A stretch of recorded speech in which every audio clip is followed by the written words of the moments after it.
안녕하세요. AMPM 글로벌 광고 퍼포먼스 이 팀의 김상현 A입니다. 오늘은 그 메타 광고 활용편에 대해서 조금 구체적으로 알아보려고 교육자를 준비했는데요. 아마 관련돼 가지고 내용 확인하신 분들도 계시겠지만 조금 더 디테일하고 좀 세밀한 부분에 대해서는 그 마케팅 학교에 올라와 있는 다른 영상을 통해 확인해 주시면 되고요. 오늘 조금 이론적인 부분에 대해서 다시 한번 내용을 정리해 드리려고 합니다. 우선은 저희 마케팅 학교 영상을 보신 분들은 아시겠지만 사실 이제 SNS 같은 경우는 조금 큰 특징이 하나 있는데요. 일단 100% 로그인 기반이라는 겁니다. 근데 물론 뭐 최근에는 이제 쿠키 기반 관련돼서 좀 이슈가 있었긴 했지만 아직까지도 조금 타겟팅 채널이나 조금 고객 정보, 그다음에 고객 관심사나 이런 데이터를 활용할 수 있는 채널에 대해서는 메타가 그래도 조금 강점이 가장 큰 매체가 아닐까 싶습니다.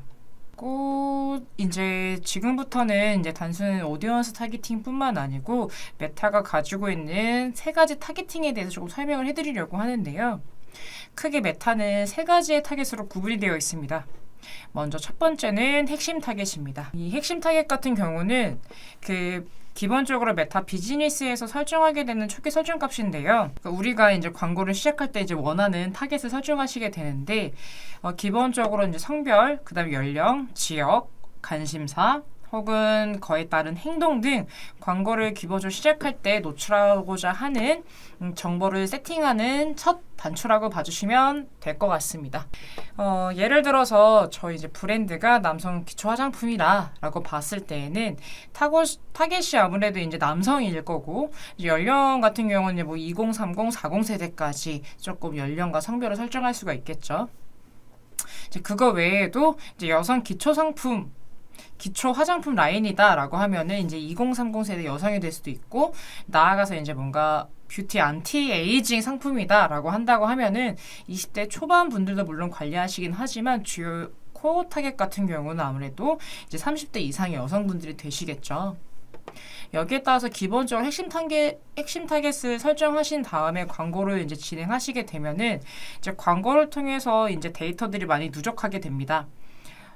자사가 돌렸던 광고를 본 고객들 중에서 웹사이트에 들어와서 물건을 구매했다든지, 혹은 장바구니에 담았다든지, 혹은 결제 시작까지 갔다가 이탈했다든지, 아니면 단순히 이 광고에 대해서 별다른 액션을 취하진 않았지만 좋아요를 눌렀다든지, 아니면 이 광고가 마음에 들어서 저장을 눌렀다든지, 혹은 친구에게 공유하기 위해서 댓글을 달았다든지, 그러한 광고 운영 이후의 전반적인 데이터들을 나의 입맛대로 골라서 뽑아내는 게 바로 이 맞춤 타겟입니다. 이 맞춤 타겟 같은 경우는 앞서 말씀드렸던 것처럼 그 자사의 이제 비즈니스 광고에 대한 반응이나 혹은 자사 사이트에 들어와서 활동했던 고객들, 즉 소비자 타겟을 나의 입맛대로 뽑아내는 게 이 맞춤 타겟인데요.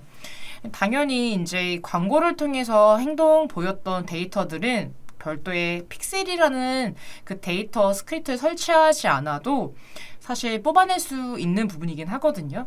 그래서 조금 많은 광고주분들 딜레마에 빠지는 부분이, 자사몰을 운영하는 경우에는 이제 픽셀을 설치를 해가지고 거기에 따른 데이터를 가져올 수 있는 반면에, 스마트 스토어나 카페나 이제 블로그로 랜딩 URL을 설정해 놓으시고 광고를 진행하시게 되다 보면은 아무래도 이제 스크립트 기반으로 추적하거나 뽑아낼 수 있는 데이터가 없다 보니까 우리 이 맞춤 타겟 활용 못하는 거 아니에요? 라는 질문을 간혹 해주시는데요. 그렇진 않습니다. 앞서 말씀드렸던 것처럼 저희가 진행했던 라이브 했던 광고를 보고 뭔가 반응을 했던 고객들도 별도의 저희 입맛대로 뽑아낼 수 있는 게 이 맞춤 타겟이거든요.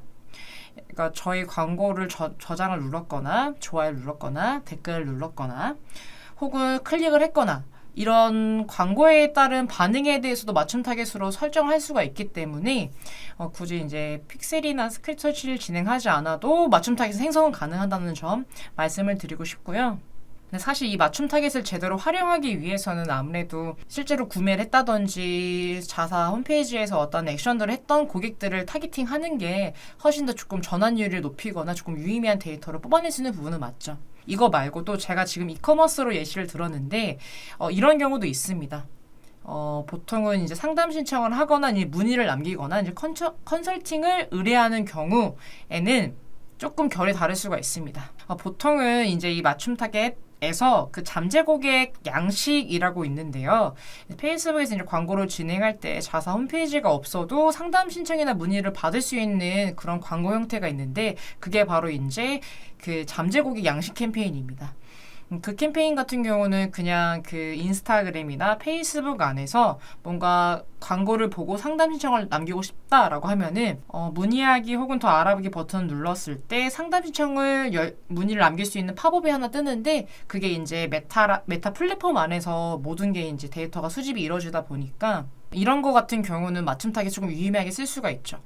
우리 홈페이지를 들어오지 않아도 내가 진행한 이제 상담 신청 잠재 고객 양식 캠페인 안에서 상담 신청을 남겼던 고객들만 뽑아내놓고 이 사람들은 이미 상담 신청을 남겼던 고객들이기 때문에 더 이상 광고를 보여주지 않게 하겠어. 그럼 맞춤 타겟을 최근 30일 동안 상담 신청을 남겼던 고객, 잠재 고객 양식을 제출했던 타겟 을 맞춤 타겟을 뽑아낸다면은 광고를 돌릴 때 제외 타겟으로 설정해 주시면 최근 30일 동안 그 양식을 제출하거나 열람했던 타겟들한테는 광고가 보여지지 않는 좀 이런 식으로 맞춤 타겟을 활용할 수 있다는 점 다시 한번 설명해 드릴게요.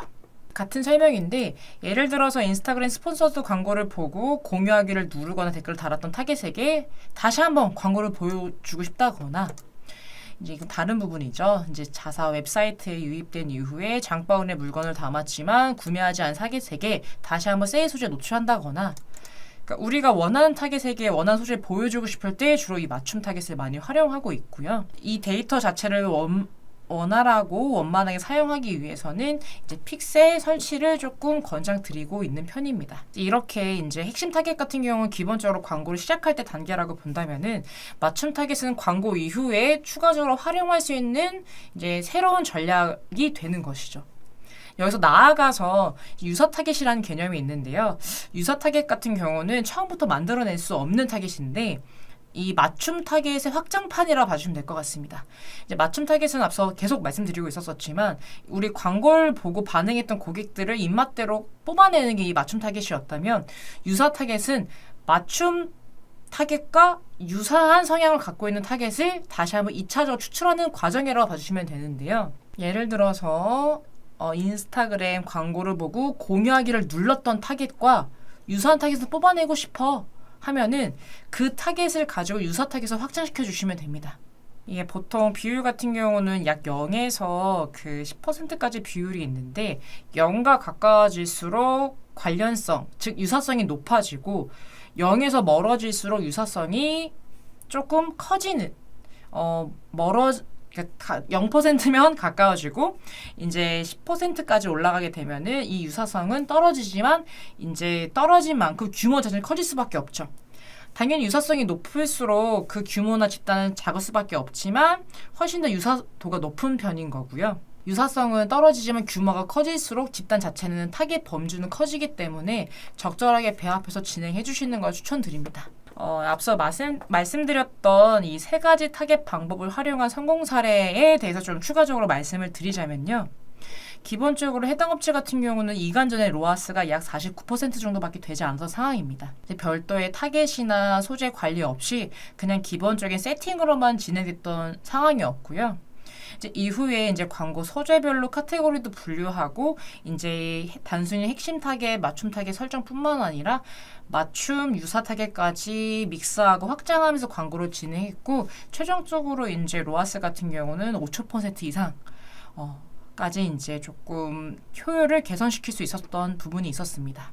이제 이 데이터에 대해서 조금 궁금한 분들이 계시다면은 이 해당 영상 하단에 저희가 별도로 링크를 달아 놓을 테니까 1탄, 2탄 편을 확인해 봐주시고 추가적으로 궁금한 부분이 있으시면은 마케터 페이지에 나와 있는 다양한 컨택 포인트로 연락을 주시면 그 1대1로 보다 더 디테일하고 자세한 상담 그리고 안내 드릴 수 있도록 하겠습니다.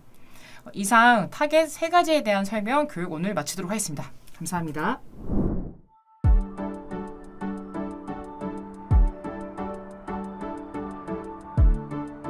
구독과 좋아요는 컨텐츠 제작에 힘이 됩니다.